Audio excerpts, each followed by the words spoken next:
네, 주말 동안의 이슈를 정리하고 이번 주 가장 눈여겨볼 뉴스를 살펴보는 시간 시사구말리 시작하겠습니다. 문화일보의 이현정 논설위원 나오셨습니다. 어서 오세요. 네, 안녕하세요. 오피니언 라이브 윤희용 여론분석센터장도 자리하셨습니다. 안녕하십니까? 네, 안녕하십니까? 예. 아유, 주말 사이 뉴스가 또 계속 쏟아져 나오고 있습니다. 주말을 보내기가 힘들어요. 계속 챙겨봐야 되고 찾아봐야 되고. 자, 우선은 인사청문회 관련된 주제부터 좀 다뤄보겠습니다. 그리고 조금 전에 문재인 대통령이 이인영 통일부 장관 임명한 제가 했다는 뉴스가 떴는데요. 이인영 장관, 이제 장관이죠. 인사청문회 관련해서 태영호 의원과 이인영 장관 사이에 오간 공방이 상당히 좀 뜨거웠습니다. 자, 과거 전대협 1기 의장을 지낸 경력, 이거 관련 주체사상 그리고 전향을 했느냐, 이거를 이제 태영호 의원이 질문을 했습니다. 이 부분은 어떻게 보셨어요? 아무래도 이제 통일부 장관 후보자였기 때문에 사실은 이제 어떤 앞으로 통일 정책을 수행하는 데 있어서 여러 가지 어떤 정치적인 견해, 또 특히 이제 대북관 같은 경우 아무래도 중요하다 보니까 인사청문회에서 저는 충분히 질문할 수 있다고 봅니다. 네. 특히 이제 전대협이 1987년도 아무래도 60항쟁을 주도했던 학생운동 단체고 당시에 이제 여러 가지 어떤 대중운동 체계로서 이제 그 전까지만 하더라도 사실은 이제 학생운동이 주로 이제 소수 집단이라든지 이런 어떤 형태로 이루어져 왔는데 네. 전대협부터는 어떻게 보면 전국적인 대학생 총학생회의 어떤 연합적인 단체로 이루어졌거든요. 근데 이제 문제는 이제 이것이 그때 당시에 이제 주체 사상이라든지 또 반미 문제라든지 이런 것들에 대한 논란이 됐기 때문에 네. 당시 이제 1기 의장을 했던 이인영 후보에게 이제 이런 물어본 건 저는 당연한 거라 봅니다. 또 이인영 후보도 당시에 그 답변에서 본인은 주체 사상을 신봉한 적도 없고 또 신봉하고 있지도 않다. 네. 이렇게 이제 아주 선을 그어서 이야기를 했기 때문에 이 문제는 이 상황으로 끝난 걸로 보여지는데 문제는 이제 이 청문회 과정에서 이제 여당 의원들이 태영호 의원에게 왜 이런 걸 질문하느냐. 이게 사상 검증 아니냐. 이런 걸 사실은 이제 공설을 했고 이 북한에서 아직 남쪽으로 넘어온 지 얼마 안 돼서 남쪽 민주주의를 잘 모르는 것 같다라는 거에 조금 이제 인신공격적인 이야기 등을 해서 이것이 여전히 논란이 되고 있는 것 같습니다. 네. 윤희용 센터장까지는 어떻게 보셨어요? 예. 말씀하신 대로 이제 전대협 등 학생운동 세력이 이제 주체 사상에 좀 경도됐다 이런 것들은 여러 이제 증언들에 의해서 일정 부분 사실인 것으로 확인되고 있는 것이니까 의혹이 있는 분들도 있긴 할 텐데 이것이 이미 이제 30년도 훨씬 지난 일이거든요. 네. 그리고 이 사람들이 이제 정치권에 들어와서 이제 활동한 사람들 같은 경우에는 그때 여부를 떠나가지고 어쨌든 국민들로부터 아니면 지역 유권자들로부터 선택을 받아서 의정 활동을 이제 하고 있는 그런 상황이니까 그러면 일정 부분 국민들 같은 경우에 수용성이 됐고 이해가 돼 있다는 부분이라고 생각할 수 있거든요. 그때의 네. 일들이 지금에 크게 중요하거나 관여되는 상황이 아니다라고 하는 인식이 형성되어 있는 것인데 태영호 의원이 어쨌든 전환을 했느냐. 그런 것은 본인 내면에 있는 어떤 양심이든 사상이든 이것은 이제 확인해 보겠다고 하는 것이니까 사실 이제 민주주의 국가에서 헌법상에서 보장되는 권리를 침해하는 것이라고 비판이 충분히 있을 수 있는 것이거든요. 네. 그런 면에서 어떤 이제 좀 고차원적으로 대북관이 어떠냐, 대북 정책에 대해서 어떻게 생각하느냐라고 물으면서 이것들을 확인하게 되고 질문하게 된다면 상관없는데 직접적으로 전환을 했느냐, 전향을 했느냐라고 이제 질문을 한 것이니까 그것이 아마 정서에 반감을 불러일으키는 측면이 있었다고 할 수 있겠고요. 그래서 최근에 일각 탈북 정치인들이 있는데 약간 이제 정보를 어쨌든 독점하고 있다는 생각에서 뭔가 과도하게 얘기를 한다거나 그것이 사실과 아니게 드러나는 일, 또 이런 청문회 과정에서 나타났던 발언들 이런 부분들이 있기 때문에 저는 국민들의 기본 정서, 바뀐 사회의 흐름과 같이 갈 수 있도록 당의 어쨌든 지도부에서도 이런 이제 탈북 정치인들의 그런 메시지나 표현들 이런 것들에 대해서는 함께 저는 얘기를 통해서 국민들의 또 다른 사회 갈등으로 확산되지 않도록 하는 것들은 일정 부분 필요하지 않을까 생각됩니다. 네. 이인영 통일부 장관 또 오늘 오전에 있었던 박지원 국정원장 후보자 모두가 다 정치인이고 그리고 이제 30년 전에 이런 검증 그리고 50여 년 전에 이제 학력 검증 이게 또 지금 계속해서 논란이 되고 있어요. 이게 또 어떻게 이게 해야 되는 건지 좀 고민이 돼요.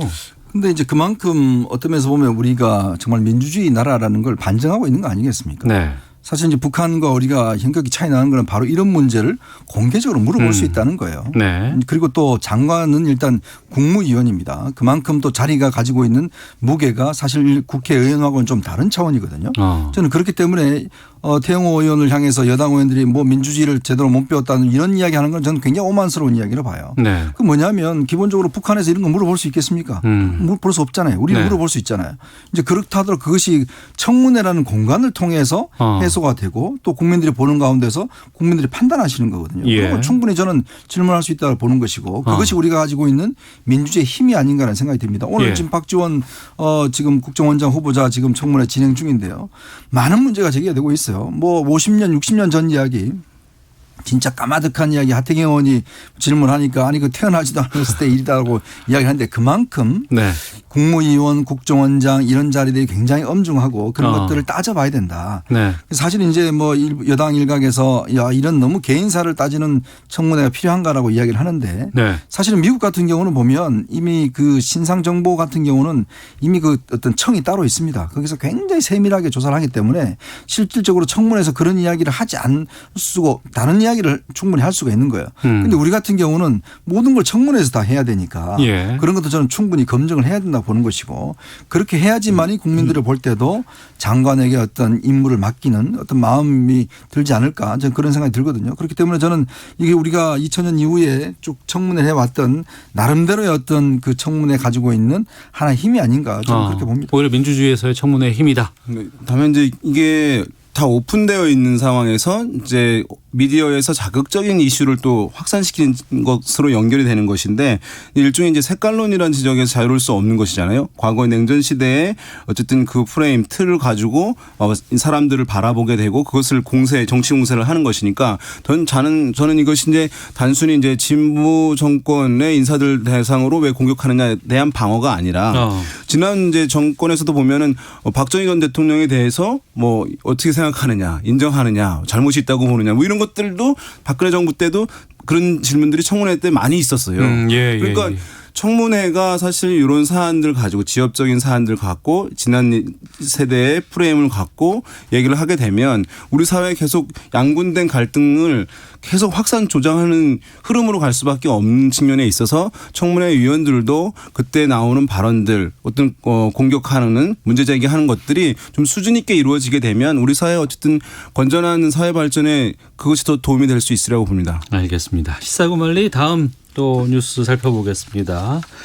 검찰 수사심의위가 검언유착 의혹과 관련해서 핵심 당사자인 이동재 전 채널A 기자 또 한동훈 검사에 대한 상반된 결론을 내렸습니다. 이동재 전 채널A 기자는 수사를 하고 하지만 한동훈 검사장에 대한 수사는 중단해야 한다. 이런 권고가 그렇죠.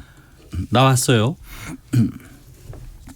저는 이게 수사심의위원회라는 게 사실은 이제 2018년도부터 생겼는데요. 네. 여기서 이제 우리 한 150명 정도 되는 인적 풀이 있습니다. 네. 거기는 뭐 변호사도 있고 교수도 있고 기자들도 있고 그중에서 15명을 이제 선정을 해서 이분들이 위원회를 구성을 해서 검찰이 하고 있는 수사에 대해서 과연 이 수사를 계속할지 여부 또 기소가 타당한지 여부를 토론을 통해서 또 이제 어떻게 결정하는 기구거든요. 근데 물론 이게 강제성이 있는 게 아닙니다. 그냥 권고 수준이죠. 공고적 기능인데 이게 사실은 문물검찰총장 시절에 생긴 이유가 워낙 검찰 권한이 이제 기소 권한이 세다 보니 일반인의 시각에서 좀 보자라는 측면에 생겼고 지금까지 8차례에 걸친 수사심의 결과를 내놨고 이것이 다 이제 검찰이 그대로 따라서 했어요. 네. 지난주에 있었던 이 수사심의 같은 경우도 지금 뭐 워낙 이슈가 되고 있는 검언유착 의혹 바로 이 부분 관련된 이제 이야기 있었고 또 여기서 각각의 양측이 각각 자기 주장들을 다 펴고 자기 어떤 내용들을 다 공개를 했습니다. 저는 또 놀라운 게 물론 지금 채널의 이동재 기자는 구속돼 있기 때문에 이거는 뭐 아마 그 수사심의위원들도 그 어차피 구속한 상황에서 계속 한번 수사를 기소 여부에 대해서 지켜보자는 그런 입장인 것 같고 한동훈 검사장에 대해서 아예 불기소 그다음에 수사 중단을 요청을 했어요. 네.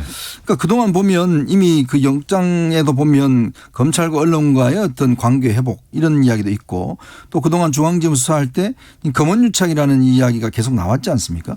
그럼에도 불구하고 그 전문가들이 볼 때는 이거는 검언유착이 아니다. 기본적으로 이건 어떤 면에서 보면 채널A 기자의 어떤 단독적인 그런 어떤 강요 미수가 되는 것이지 네. 실제로 이거는 한동훈 검사장이 관여된 사건이 아니다라고 판단한 거거든요. 그러니까 수사심의는 공모는 아니다. 그렇죠. 이렇게 판단하는. 공모관계가 형성이 안 된다고 판단하기 때문에 결국 이 수사심의를 중심으로 해서 그동안 이야기해왔던 검언유착에 대한 과연 그러면 증거가 있느냐. 예. 저는 이런 문제가 다시금 어떤 의문점으로 떠오른 거 아닌가 생각이 듭니다. 네. 윤희용 센터장께서는요.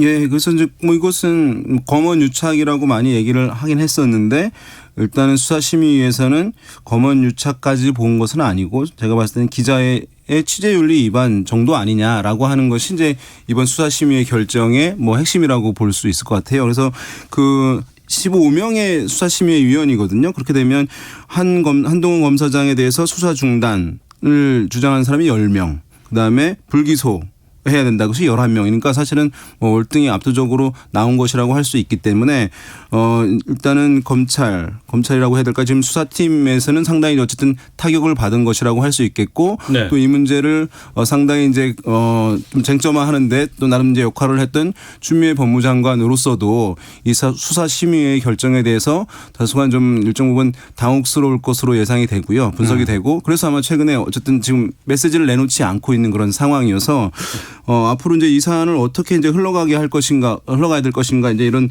논쟁이 있을 수 있는데 이미 사실은 너무 많이 와버렸어요. 네. 너무 많이 와버려서 수사심의의 결정을 지금까지는 한 번도 이것을 거부한 적이 없고 그대로 따랐던 것인데 8번 정도. 이번에 과연 이제 그러면 이거 검찰을 견제하게 만든 기구의 결정을 구속력이 없다 하더라도 단순한 권고사항이라 하더라도 그러면 그것을 받아들이지 않으면 문재인 정부 들어와서 검찰 개혁 방안의 하나로 이루어진 것인데 그럼 이제 그것 자체를 부정하게 되는 것이니까 상당히 정부로서도 이제 부담이 될 수밖에 없는 상황이긴 할 텐데 그럼에도 불구하고 제가 봤을 때는 이것이 너무 많이 왔기 때문에 이제 어느 쪽도 물러설 수 없는 상황이기 때문에 끝까지 수사팀은 아마 수사를 진행할 것으로 보여요. 뭐 구속을 신청할지 어떨지 모르겠습니다만은 근데 이것은 여러 논란이 있음에도 불구하고 수사를 분명히 매듭을 좀 질 필요는 있을 것 같아요. 네. 왜냐하면 이 사안이 지금 여기서 한동훈 검사장에 대해서 뭐 아무런 이제 수사를 이제 중지한다라고 예. 했을 경우에 이것이 해소되지 않은 상황에서 상당한 의혹으로 정치권에도 이 사안이 넘겨져 와서 굉장히 정치적 갈등으로 남을 수밖에 없는 사안입니다. 그래서 네. 이것이 뭐 구속 기수냐 아니냐 이런 걸 떠나가지고 수사 자체는 끝까지 지어서 이것이 이런 검언유착이 있었는지 아닌지를 명확히 매듭을 지어야 사실은 이것을 클리어하게 해소돼야지 이후에 어떤 사회적인 갈등이 또 없으리라고 보거든요. 그런 면에서 봤을 때는 분명하게 어쨌든 방식인지 간에 명쾌하게 매듭을 짓는 수사까지 이루어지는 것이 바람직하지 않을까 생각됩니다. 그러면 윤희용 센터장께서는 이 수사팀이 계속해서 이 수사를 끌고 가고 기소를 해야 된다. 할 수밖에 없을 단계로 많이 왔다고 할 수 있겠고 상황상. 예. 그다음에 이것을 뭐 강제 구속이든 이런 무리한 방법이 아니더라도 수사 자체는 이루어져서 이 사안을 클리어하게 매듭을 짓는 것이 우리 사회를 위해서 바람직할 것이다. 현 정부를 위해서 또는 검찰을 위해서도 그렇게 생각하는 바입니다. 예. 고민인 게요. 그러니까 수사심의위는 권고 수준의 역할을 하는 거잖아요. 그런데 수사 중단, 불기소 이걸 만약에 따른다고 하면 수사 과정에서 그러니까 대법원까지 그러니까 우리가 법정에서 재판을 받고 재판 과정에서 다툼 끝에 결정이 나는 것 아니겠습니까?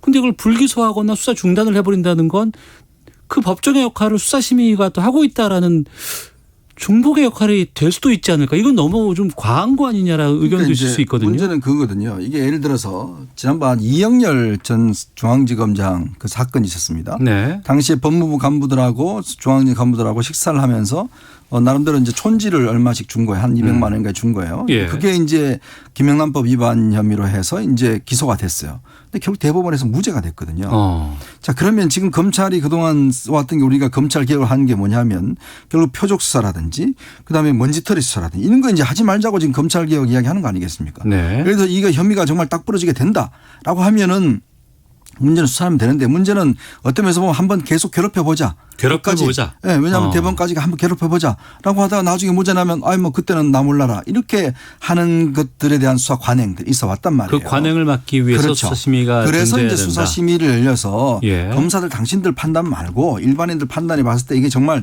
기소할 거리인지 수사 기소할 거리인지 한번 판단 받아보자라는 게 이제 지금 검찰개혁의 핵심 내용 아니에요. 네. 그러면 그분들의 시각에서 봤을 때 이거는 강요미수죄라는 거는 굉장히 어떤 면에서 보면 드문 죄입니다. 강요라는 게 어떤 권력이 있어야 되고 그것도 미수했다는 거 아니겠어요? 그런데 강요미수로 지금 기자를 구속을 했습니다.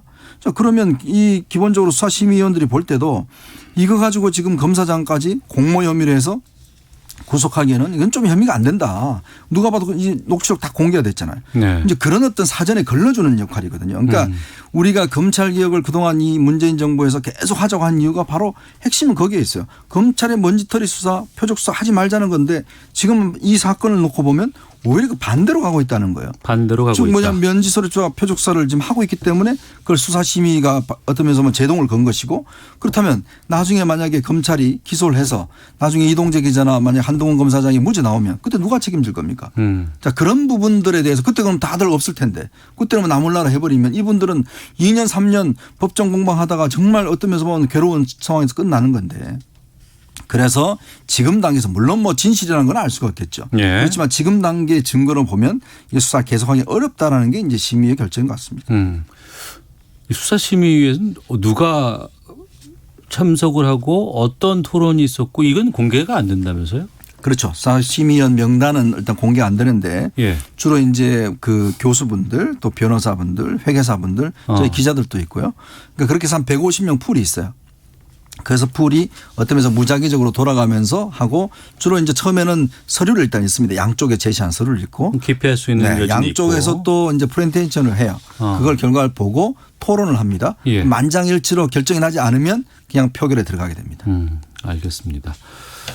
논란은 상당 부분 계속될 것 같다는 생각이 좀 들고요. 게다가 또 이재용 그 부회장이라든가 같이 걸려있죠. 네. 다 이런 쪽에서 수사심의가 좀 받아들여진 것이고 알겠습니다. 지금 어쨌든 이제 이 사안 같은 경우는 국민들이 매우 이제 관심을 갖는 사안은 아니라고 봐요. 왜냐하면 다른 사안들처럼 뭐 우리나라 경제와 관련한 문제라든가 뭐 이제 코로나 관련한 문제라든가 이런 것들이 아니기 때문에 그리고 이루어지는 사안들이 너무나 사안이 복잡해요. 왜냐하면 수사심의회도 있고 수사자문단도 있고 그 안에서 검찰총장도 있고 서울중앙지검장도 있고 법무부 장관도 있고 네. 이런 상황에서 너무나 복잡한 이제 현안인 것인데 국민의 생활과 사실은 직결되는 사안은 아닙니다. 네. 그럼에도 불구하고 이것이 정권의 안정을 위협하는 상황 또 검찰의 신뢰를 저해하는 이런 상황까지 지금 갈등이 첨예하게 극화되고 있는 그런 상황이고 정치권으로까지 갈등이 비화되고 있는 상황이거든요. 그런 면에서 봤을 때는 제가 아까 말씀드린 대로 수사심의회의 결정과는 다르다 하더라도 매듭을 분명하게 짚고 나가서 국민들을 편안하게 해야 되는 것이 필요하다고 생각합니다. 알겠습니다. 두 분께서 달리 입장을 좀 보이고 계시는데요.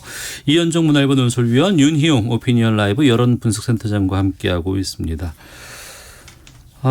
이제 한 달 남았네요. 네. 민주당의 전당대회 제주도당 대의원 대회를 지난 주말 시작했습니다. 본격적인 당권 레이스에 돌입을 했는데 3파전이 됐습니다. 이낙연 후보는 경험, 김부겸 후보는 영남 지지, 또 완주, 박주민 후보는 소통, 또 젊다는 것 이것을 지금 강조하고 있습니다.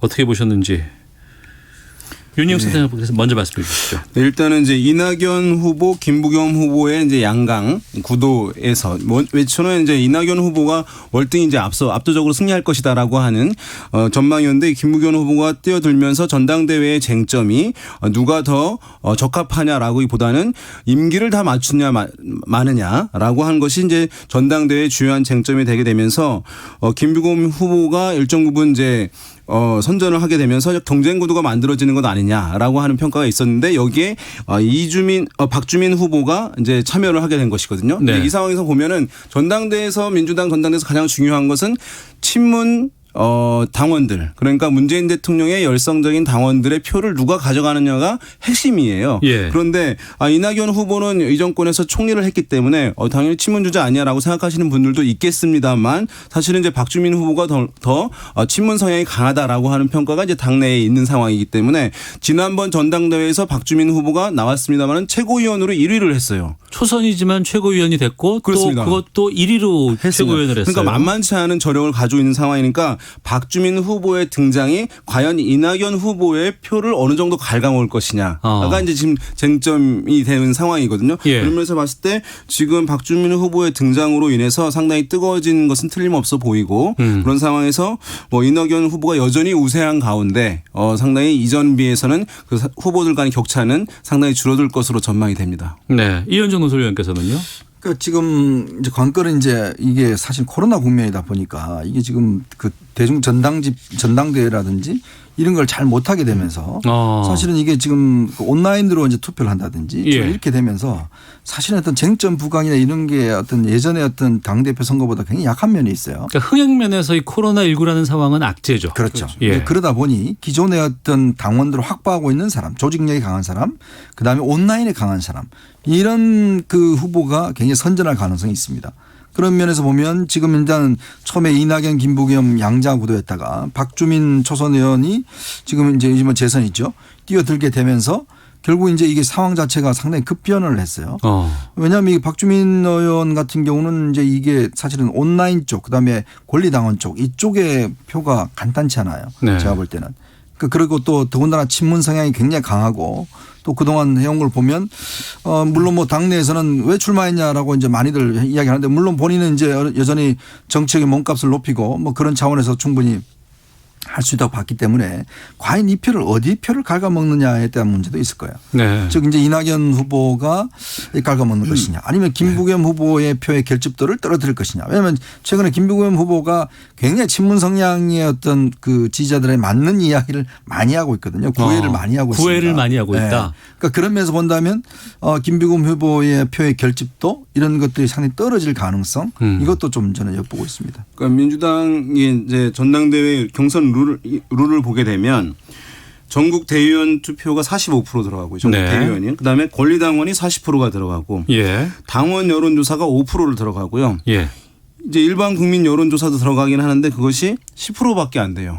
그러니까 실질적으로 대의원도 당원이고 권리당원도 당원이고 당원도 당원이잖아요. 그러니까 실질적으로 당원들이 결정하는 것이거든요. 그러니까 일반 국민들을 대상하는 여론조사와 달리 당심이 상당히 중요하게 움직이는 10%밖에 안 들어가는 것이니까 그런 면에서 봤을 때 지금 이낙연 후보 같은 경우는 어쨌든 대권주자 1위를 달리고 있는 상황이기 때문에 일반 국민 여론조사가 많아진다면 많아질수록 더 유리했을 텐데 지금 10%밖에 안 되는 상황이고 지금 당원들 특히 온라인에서 활동력이 강한 당원들이 영향력이 클 수밖에 없다는 점에서 이제 박주민 후보가 뭔가 이제 의회 결과를 도출하는 것 아니냐라고 하는 이제 시각도 있긴 한데 워낙 좀 늦게 이제 뛰어든 상황이고 또 하나의 논리는 뭐냐 하면 그렇다고 한다면 이낙연이라고 하는 대권 주자를 네. 전당대회에서 과연 흠집이 나게 놔두는 것이 맞느냐라고 하는 이제 반대 논리가 당내에 작동을 하더라고요. 그래서 이제 과연 이제 그런 흐름 중에서 변화를 택할 것인지 또는 임기를 다 채우는 안정감 있는 후보를 택할 것인지 아니면 대권 주자의 대세론을 인정해 줄 것인지 이러한 각각 세 개의 논리가 충돌되면서 어쨌든 전당대회가 치러질 것으로 보입니다. 일주일 전만 해도 박주민 의원이 출마를 할까? 라는 그렇죠. 궁금증도 많았고 설마라는 의견도 많았고 40대 재선 의원이 당대표를 여당에 176석을 이끄는 이랬습니다만 일주일 지난 지금은 계속해서 지금 주된 화두로 떠오르고 있는 거는 상당히 좀 관심을 좀 끄는 것 같아요.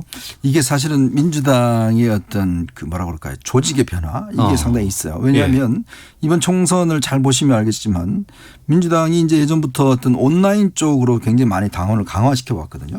그리고 이제 권리당원들 강화시켜 왔는데 문제는 이분들이 굉장히 어떤 친문 성향의 어떤 열성적인 지지자들이 많이 결집되다 보니까 실제로 지역구에서도 이번에 후보 정할 때 사실 굉장히 많은 영향을 미쳤습니다. 실제로 보면 이 그 똘똘 뭉친 친문 지지자들이 어느 특정한 후보에 대해서 밀어주기를 많이 해서 그러니까 그런 성향의 후보들이 많이 경선에서 올라왔어요. 네. 이제 그런 걸로 비춰보면 민주당이 예전처럼 어떤 좀 온라인 말고 이제 어떤 오프라인 당원이라든지 기존의 어떤 지지층이 상당히 변화가 있다는 거죠. 변화가 있다는 게 뭐냐면 결국은 적극적으로 참여하는 소수에 의해서 당이 움직였을 가능성이 있다는 거거든요. 그러니까 네. 이게 한편으로 보면 이 온라인 시대가 되면서 그런 부분에 어떤 긍정적 효과도 있지만 또 한편으로 부정적 효과도 있는 것 같아요. 왜냐하면 소수의 단결된 사람들이 어떤 할 경우에 당대표도 만들 수가 있고 후보도 만들 수가 있고 이렇다. 그러면 이 사람들은 결국 지지를 얻기 위해서 굉장히 강성 어떤 정책이나 이런 것들을 추구할 수밖에 없다고 보면 이게 당 앞으로의 방향이 어떤 면에서 굉장히 강경한 쪽으로 갈 수밖에 없는 구조적인 어떤 결함들 이런 것도 가지지 않겠는가. 네. 저는 그런 생각에서 보면 과연 이게 어떤 바람직한가라는 좀 솔직히 회의적인 시각도 있습니다. 석 달 전 4.15 총선 때만 해도 176석 지금 네. 뭐 압승을 거둔 지금 여당입니다만 이제 새로운 당대표는 내년 4월 재보궐선거 그리고 대통령 선거까지 치러야 한 막중한 역할을 갖고 있습니다. 거기에 지금 이낙연 후보 같은 경우에는 본인이 직접 대권을 지금 떼야 되는 입장이기도 하고 이 차기 당대표 적임자에게 요구되는 역할 뭐라고 보세요?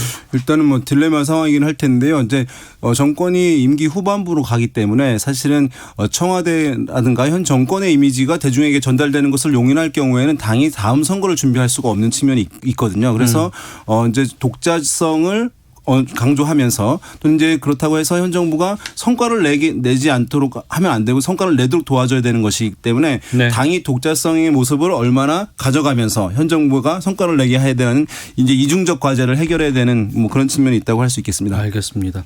어떻게 결과가 나오든지 관심은 상당히 좀 집중될 것 같아요. 다음 대권 주자 구도에도 영향을 줄 가능성이 있어 보입니다. 알겠습니다. 시사구말리 여기서 마치도록 하겠습니다. 이현종 문화일보 논설위원 윤희용 오피니언 라이브 여론 분석센터장과 함께했습니다. 두 분 말씀 고맙습니다. 네, 고맙습니다. 감사합니다. 자, 오태훈의